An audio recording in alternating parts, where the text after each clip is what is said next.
On the set of Thunderball, film crews faced unexpected chaos while shooting the shark scenes.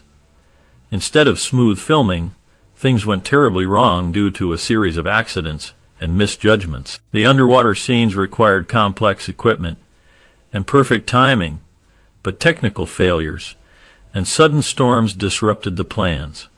Crew members struggled with equipment malfunctions, and some shark models didn't behave as expected, causing delays. During one scene, a malfunction caused the sharks to behave aggressively, frightening the actors and crew. Safety became a major concern as the sharks and stunt performers had close encounters. The underwater visuals, which were meant to be seamless, included mistakes that were hard to fix later. The combination of unpredictable water conditions and technical issues turned what should have been a smooth shoot into a series of stressful and dangerous moments. Despite these problems, the filmmakers had to find quick solutions to continue filming. This chaos turned the shark scenes into some of the most challenging and memorable parts of the film. In 1965, the movie Thunderball follows the story of James Bond as he ventures to the Bahamas to recover 2 nuclear warheads that have been stolen by Spectre agent Emilio Largo. Largo is involved in an international extortion scheme, threatening to use the warheads to hold the world hostage unless his demands are met. Bond's mission is dangerous and requires him to navigate the beautiful yet risky islands of the Bahamas, facing numerous obstacles thrown by Largo and his henchmen. Unlike earlier Bond films, Thunderball is a close adaptation of Ian Fleming's novel, but it includes some changes to make it more exciting for audiences. These changes mostly involve the addition of special gadgets and updated technology, which make Bond's missions more thrilling and modern. Throughout the film, viewers see Bond use new devices and innovative tools to outsmart Largo and his team. The movie showcases intense action scenes, tropical landscapes, and clever tactics used by Bond to prevent a global catastrophe. The story combines elements of suspense, adventure, and science fiction, making it a memorable part of the James Bond series. As Bond works to thwart Largo's plans and recover the nuclear warheads, the film highlights themes of heroism, innovation, and the ongoing battle between good and evil in the world of espionage. Certainly, in the 1965 movie Thunderball, there are notable differences from the novel on which it is based.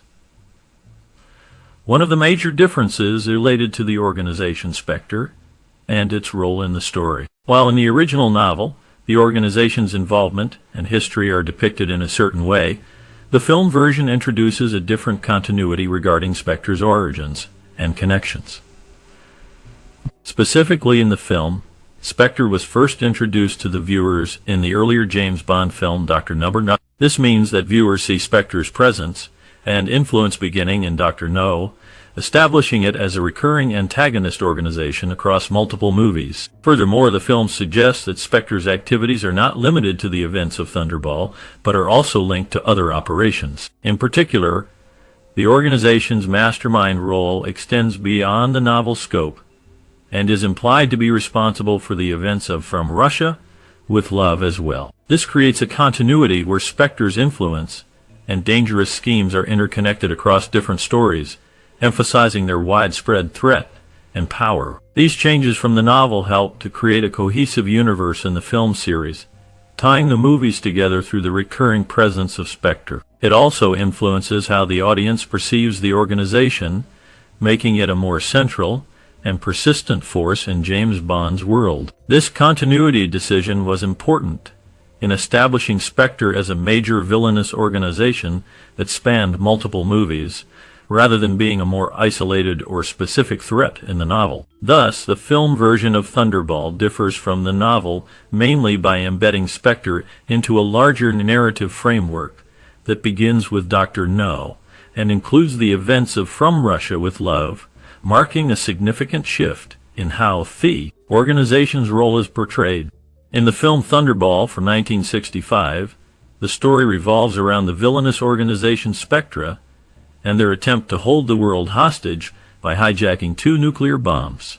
The plot begins when the Avro Vulcan aircraft transporting these dangerous weapons, is hijacked by a Spectra henchman who has undergone plastic surgery to look like a NATO observer. This disguise allows him to be on board with the pilots without suspicion. Once the henchman gains control of the plane, he lands it in the middle of the ocean near the Bahamas, where Emilio Largo and his men are waiting. Largo is a key figure in Spectra and is responsible for retrieving the warheads from the plane. The villains then work quickly to conceal the plane from any kind of overhead reconnaissance that could potentially discover the location of the bombs. During this process, Largo kills the man posing as the NATO observer because he demanded more money before the hijacking. This act of betrayal highlights the ruthless and dangerous nature of Largo and his organization. After securing the bombs, Largo's plan is to use them as leverage to establish blackmail and threaten global security unless his demands are met. The plot thickens as James Bond, the British secret agent, becomes involved in trying to stop Spectra and prevent disaster. The film is filled with tension, action, and plots of deception, all centered on the dangerous race to recover the stolen nuclear warheads and protect the world from catastrophe. The story's details emphasize the peril posed by Spectra and their methodical efforts to manipulate and control the situation for their own gain. In the 1965 movie Thunderball, a notable moment occurs involving the 00 agents. It is quite unusual because, for the only time in the film, all the 00 agents are shown together in one single shot. This scene takes place during a briefing at M's office where the agents are summoned to discuss an important mission.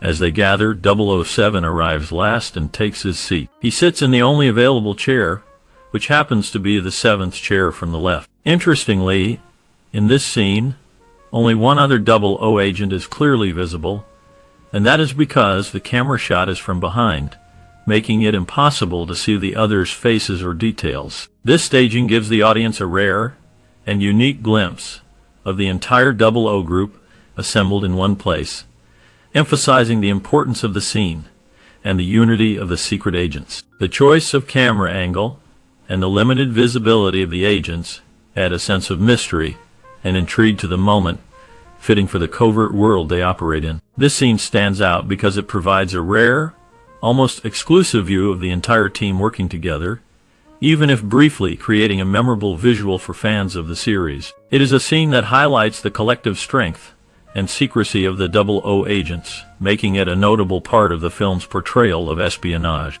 In the 1965 movie Thunderball, the rocket propulsion jetpack captured the imagination of many viewers. Although it looked futuristic and exciting on the screen, the jetpack was actually based on real technology originally developed for military purposes. This device is also called a small rocket lift device, or SRL for short. The main goal when designing this rocket pack in the 1950s was to help soldiers improve their agility and ability to move quickly across dangerous terrain. It was meant to allow soldiers to jump over obstacles like landmarks or waterways, giving them an advantage in combat and reconnaissance. The rocket belt used in the movie was the Bell Aerosystems model, which demonstrated the potential of these devices. In real life, this rocket belt could stay in the air for about 21 seconds, which is enough time to make a short but impressive flight. It produces a tremendous amount of horsepower, giving users enough lift to fly through the air temporarily. While the movie made the rocket pack look incredible, it was based on technology that was being tested and developed for military use, meant to give soldiers a new way to navigate difficult areas quickly and efficiently. The visual impact of the rocket belt in Thunderball helped popularize this kind of advanced technology and sparked interest in the possibilities it could hold for future innovation. In the 1965 movie Thunderball, one interesting story involves actor Sean Connery and the jetpack scene. Initially, the filmmakers planned for Connery to fly the jetpack without wearing a helmet. They thought this would make him look more stylish and debonair on screen, so they took some publicity photos showing him with the jetpack unhelmeted.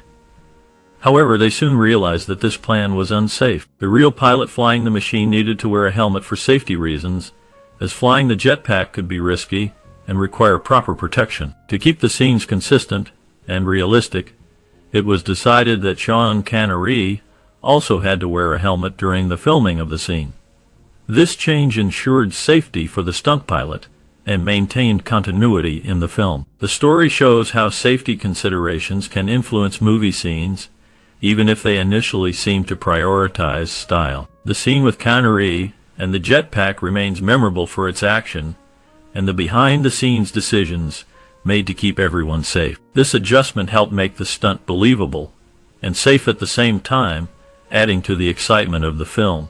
Although Claudine Auger was talented, her heavily accented English was not considered suitable by the filmmakers after they shot the initial scenes with her. They decided to have her voice dubbed by Nicky Vanderzijl to make her dialogue sound more natural and clearer for the audience. This change meant that Auger's original voice was not heard in the movie, and her appearance on screen remained, but her voice was replaced to improve the overall quality of the film. On the other hand, Martine Beswick, who played one of the gypsy girls in the film, had a different experience.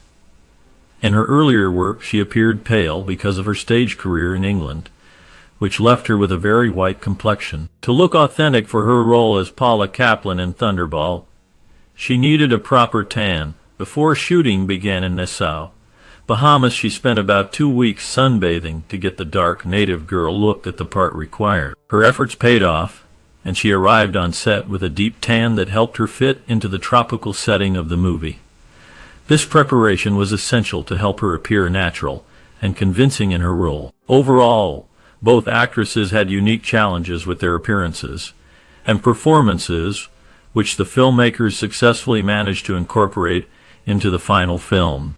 Certainly, after a long day of filming for the movie Thunderball in 1965, there was a scene where the cast and crew wrapped up their work and headed to a beach location. The beach area was busy with hundreds of people who had gathered to watch the filming, and it was roped off to keep spectators at a distance. As everyone relaxed and talked, Sean Connery, who played James Bond, was in a good mood. At one point, he noticed the hairdresser nearby, who was helping him with his hair for the scenes.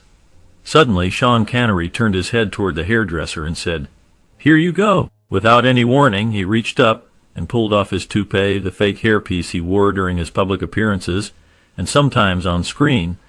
Instead of just holding on to it, he tossed the toupee through the air. To everyone's surprise, it flew perfectly like a frisbee and was caught cleanly by the hairdresser. Sean Connery then looked at everyone and said, "That's it.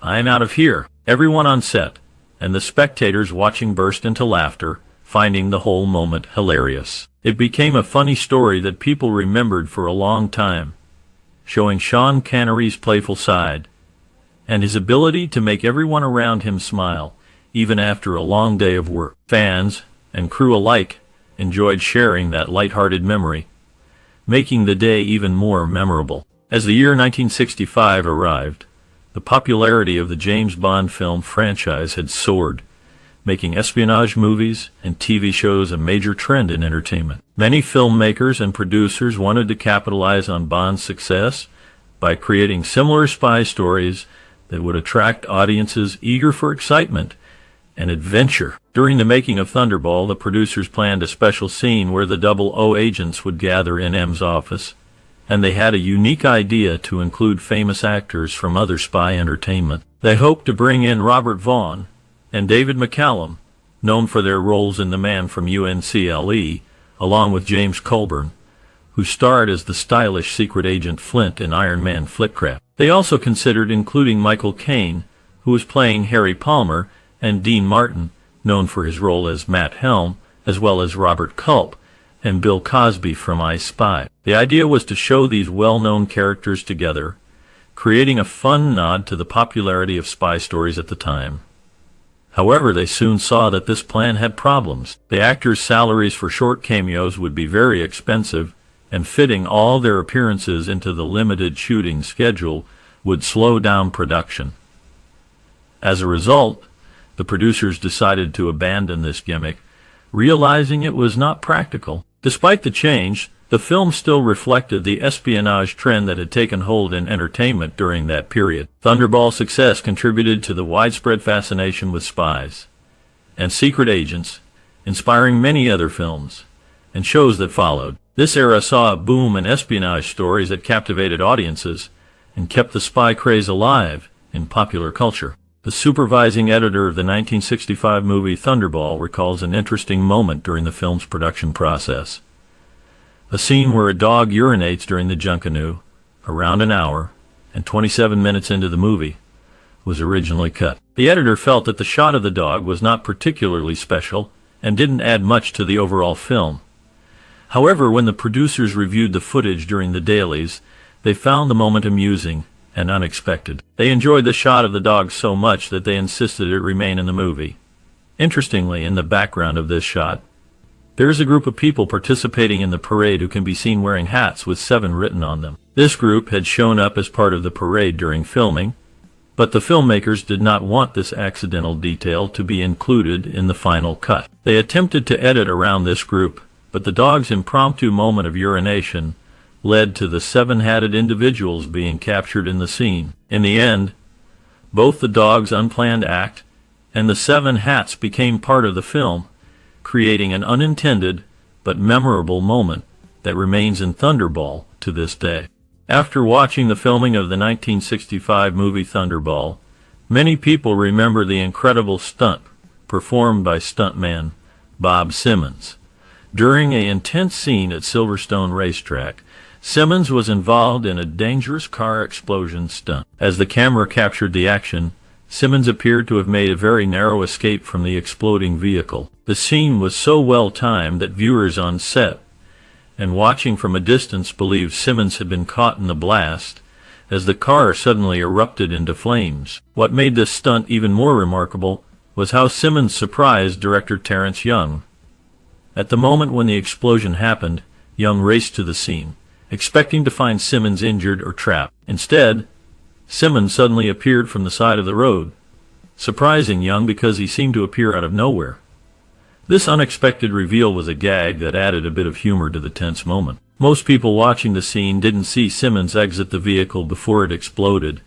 Likely his exit point was in a blind spot from the audience's point of view, which helped keep the stunt realistic and thrilling. Despite the audience's thoughts that Simmons might have been hurt in the explosion, it was clear that he had done an excellent job with perfect timing. His skill and timing turned what could have been a dangerous accident into a memorable stunt that demonstrated why he was highly regarded in his field. Simmons's ability to perform such a tricky stunt without injury showed the importance of precision and experience in stunt work, especially in films like Thunderball, where safety is critical but looks daring and dangerous. This stunt became one of the most talked about moments in the film because of how risky and well executed it was.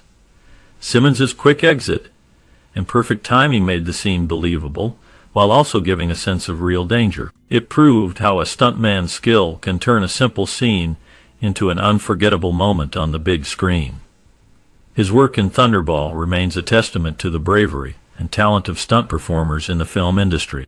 During the production of the 1965 film Thunderball, members of the cast and crew were interviewed multiple times about the film while it was being shot. The reason for these repeated interviews was the immense popularity of the James Bond film franchise, which had already gained a large following by that time. Fans and journalists were eager to learn more about the making of the movie, the characters, and the story, so the studio and promotional teams organized many interviews to generate interest and excitement for the upcoming release. These interviews featured actors, directors, producers, and other crew members sharing their thoughts, experiences, and behind-the-scenes stories related to the film. However, Sean Connery, who played the iconic James Bond, was known for being private and reserved.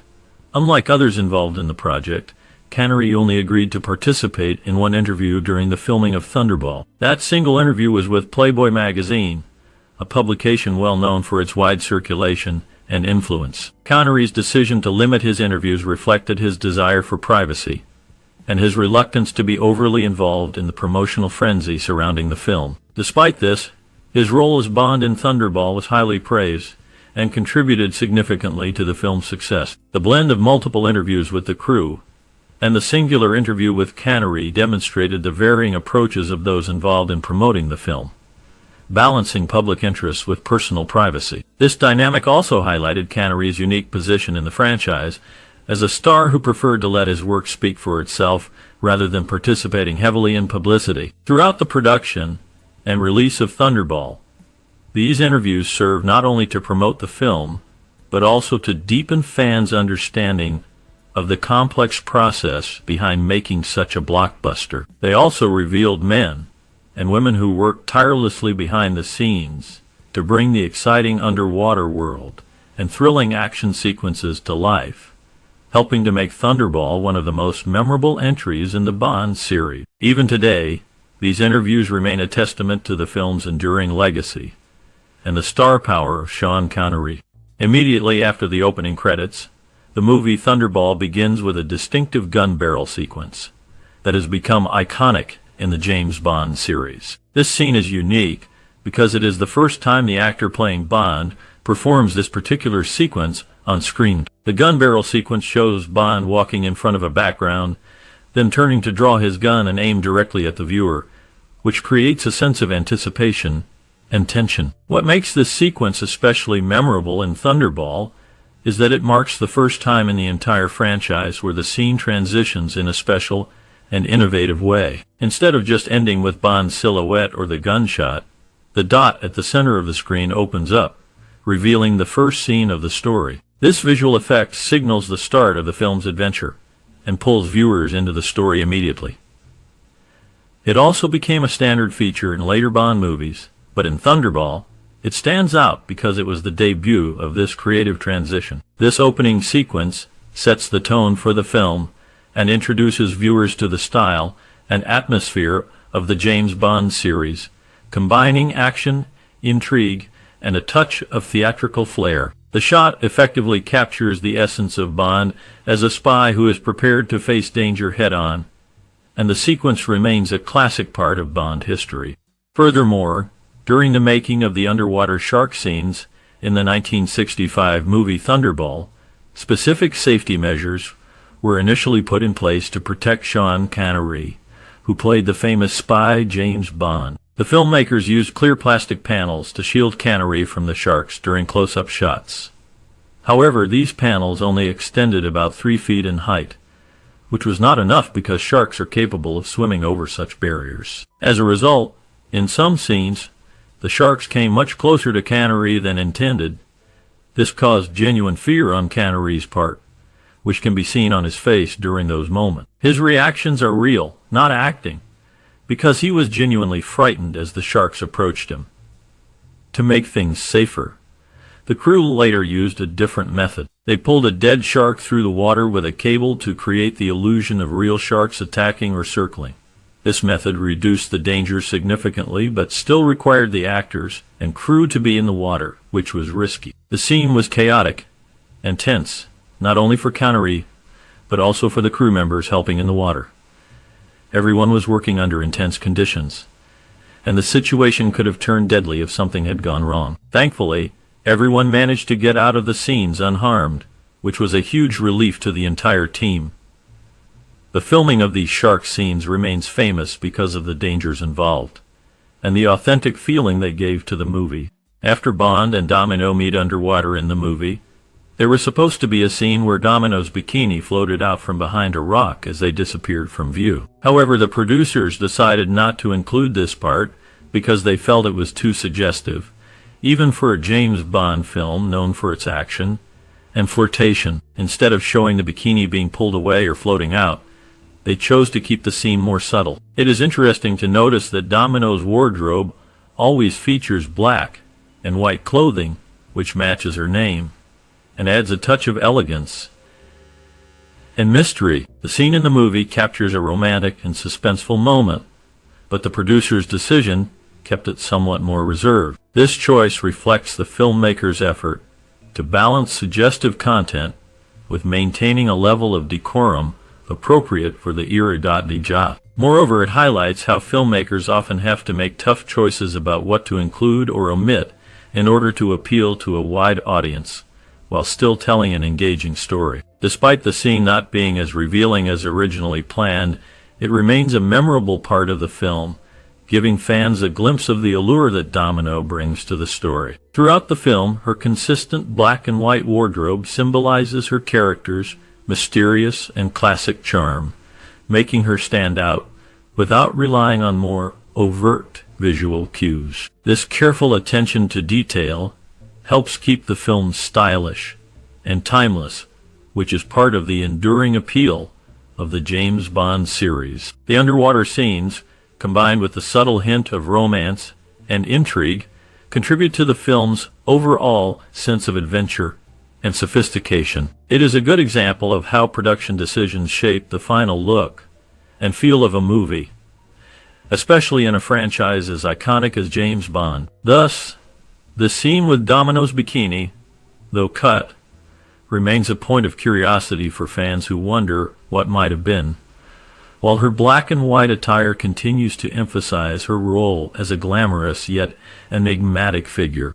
Later, it is said that a Royal Navy engineer approached the producers of the movie and asked them how they created the rebreather used in the film. He had been working on developing a similar device, but had been unable to figure out how the filmmakers achieved the design. Many believed that he was genuinely curious, and perhaps even hopeful of improving his own work, but he was disappointed when the producers shared the secret. They explained that the rebreather scene in the film was not a real device, but a fabrication made possible through special effects. The actors were actually holding their breath during underwater scenes, and the equipment was hidden or not visible to the camera.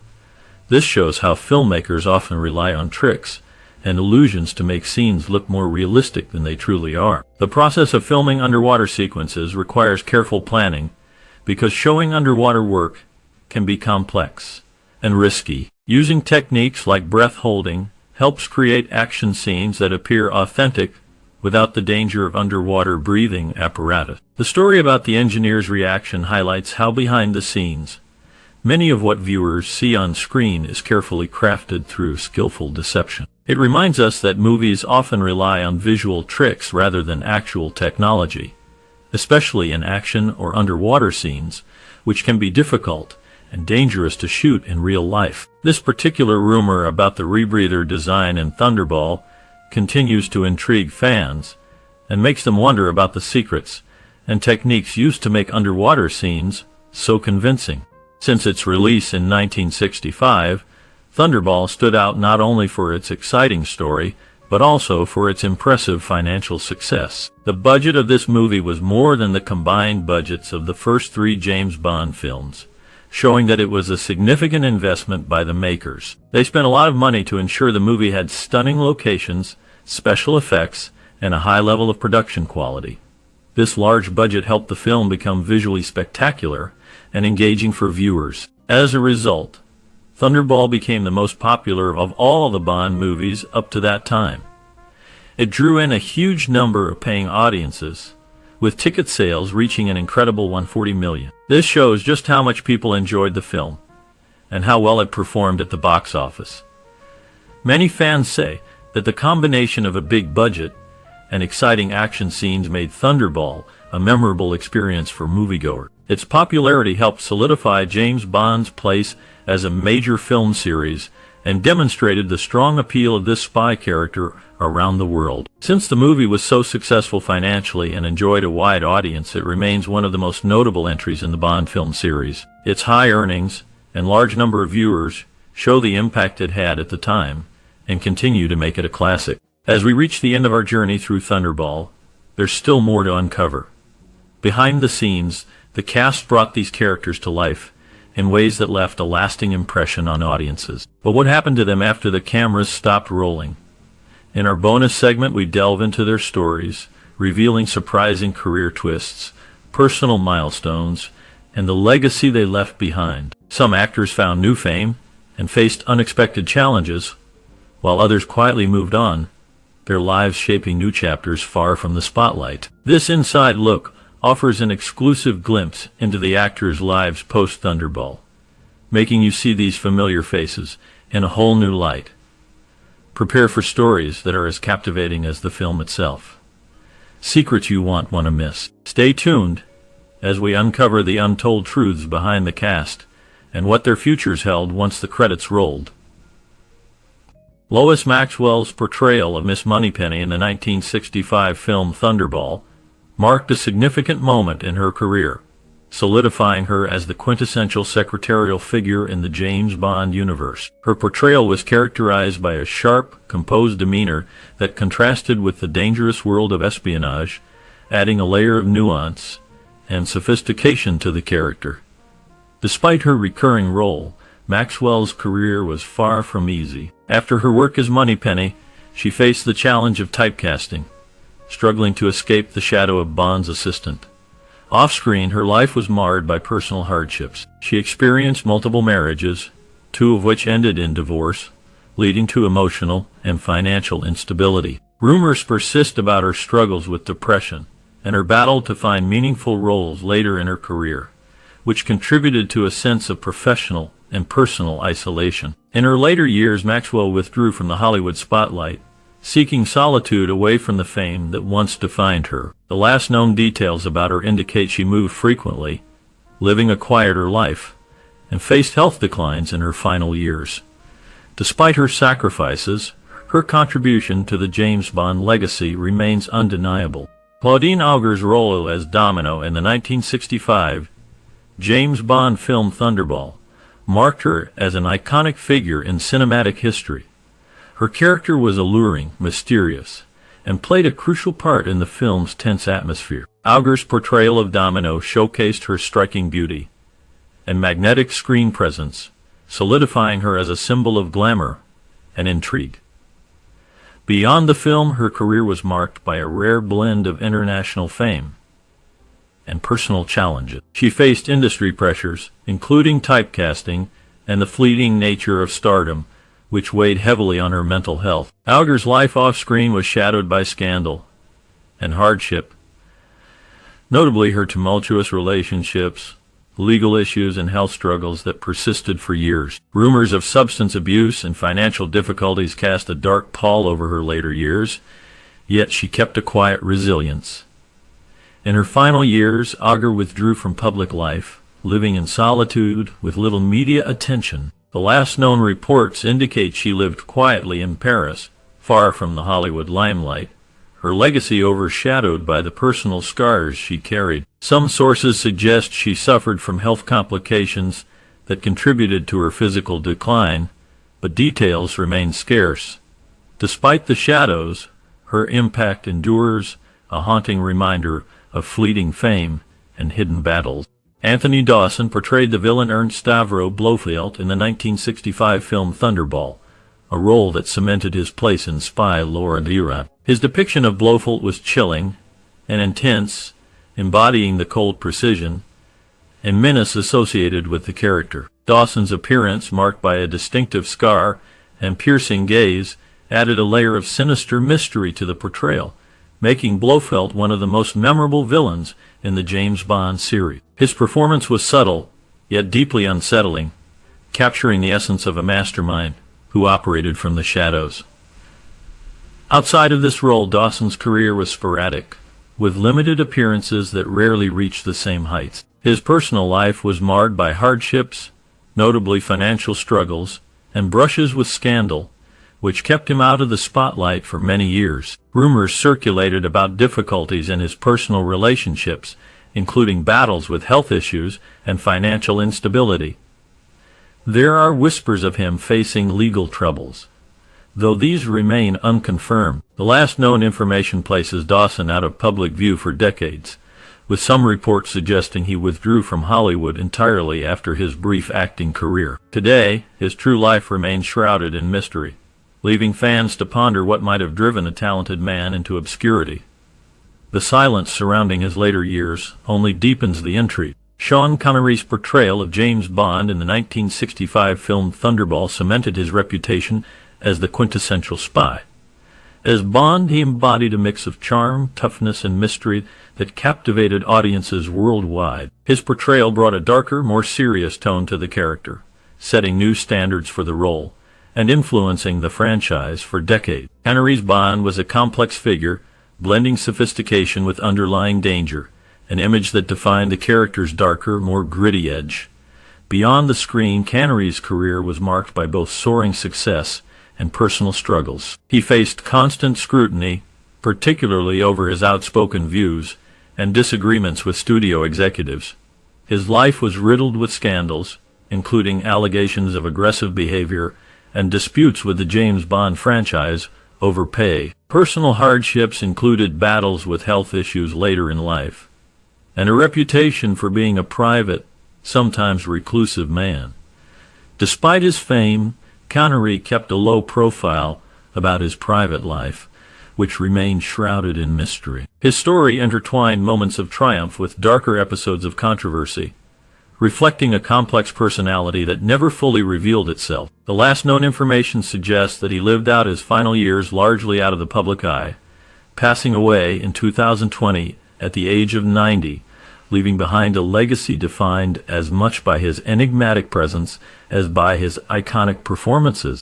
Luciana Paluzzi's portrayal of Fiona in the 1965 film Thunderball marked a significant moment in her career, showcasing her talent and captivating screen presence. Her role as Fiona was complex, blending seduction with danger, reflecting her ability to embody both allure and menace. The character's mysterious nature and cold determination left a lasting impression, elevating Paluzzi from supporting actress to a notable figure in the espionage genre.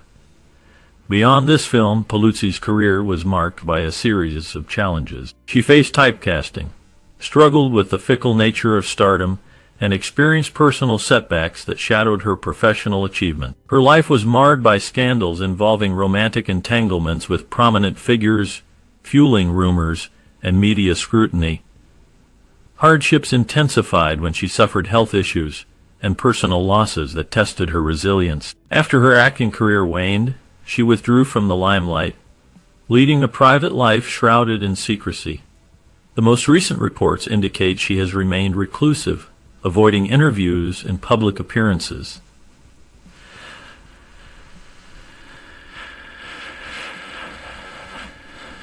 Her last known public acknowledgement was a rare interview where she hinted at ongoing personal struggles, but details remain scarce. Today, Luciana Paluzzi is remembered for her impact on cinema and for the enigma surrounding her personal story. Bernard Lee's portrayal of M in the 1965 film Thunderball marked a significant point in his acting career.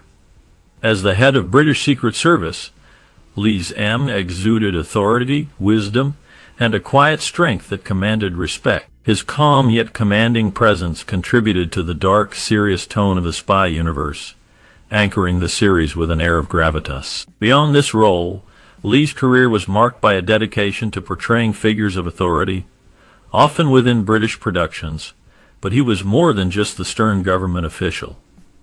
His life was steeped in hardship and shadows. Born in 1908 in England, Lee faced personal struggles that contrasted sharply with his on-screen calmness. He rarely spoke of his private life, but rumors suggest that the pressures of fame and an often turbulent career weighed heavily on him. During his lifetime, he was involved in some minor scandals, mostly linked to his discreet personal affairs, which remained largely private.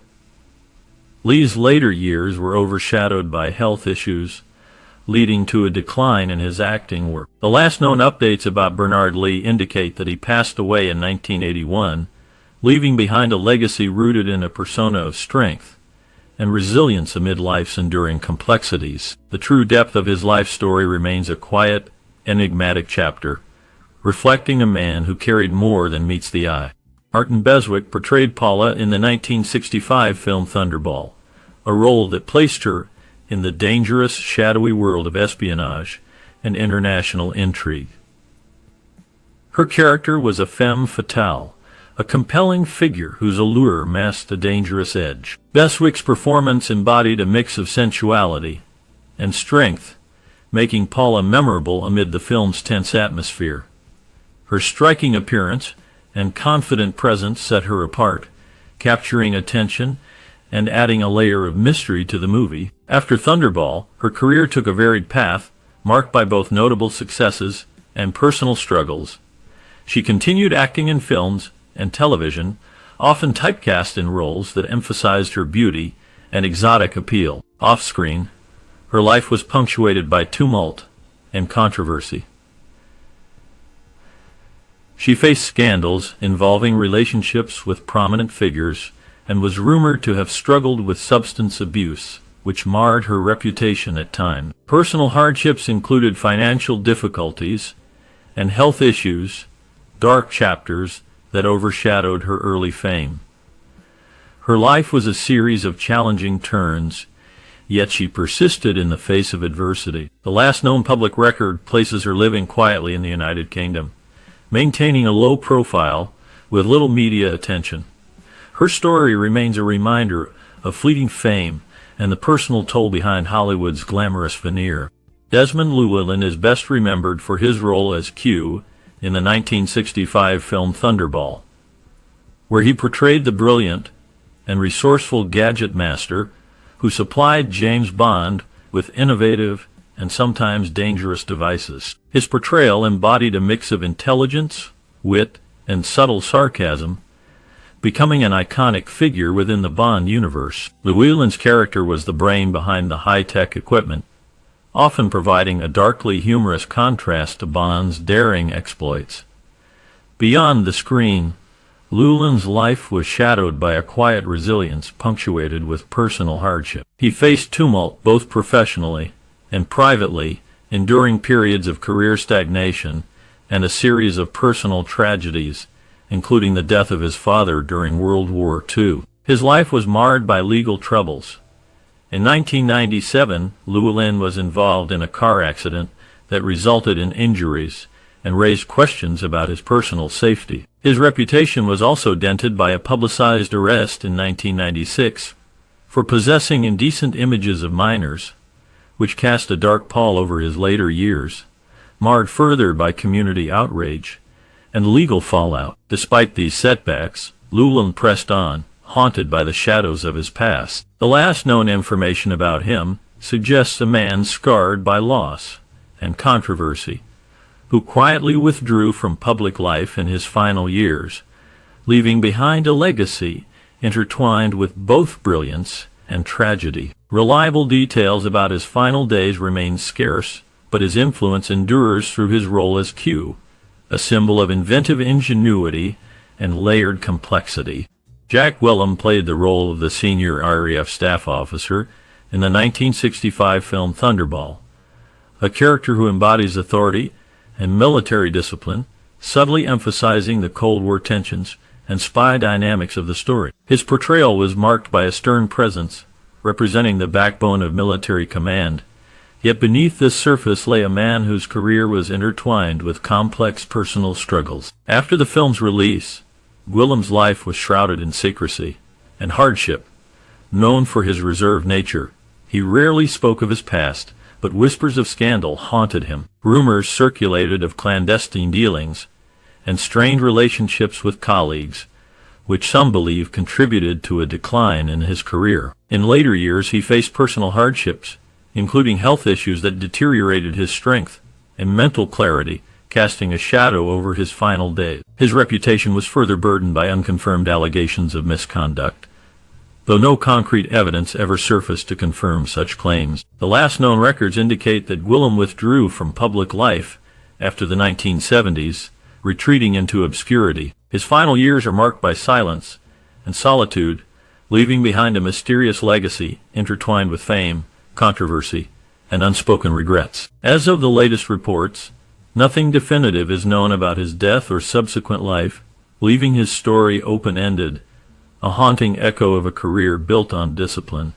and shadowed by unseen scars. Thunderball, released in 1965, remains one of the most iconic James Bond movies, known for its thrilling underwater scenes and memorable villains. The film starred Sean Connery as Agent 7, who faced off against the evil Spectre organization led by Emilio Larga. Filming presented unique challenges, especially with complex underwater sequences that pushed the limits of early special effects technology. The storyline centered around a plot to steal nuclear weapons and threaten global security, emphasizing Cold War tensions of the time. The movie's success helped cement Bond's place as a cultural icon and influenced many action films to come. As we look back on Thunderball, we remember how it captured the spirit of adventure and espionage. Did you watch this film in your childhood? Do certain scenes or characters bring back special memories for you? Share your stories and connections in the comments below. We love hearing how movies like Thunderball have touched lives and created lasting nostalgia.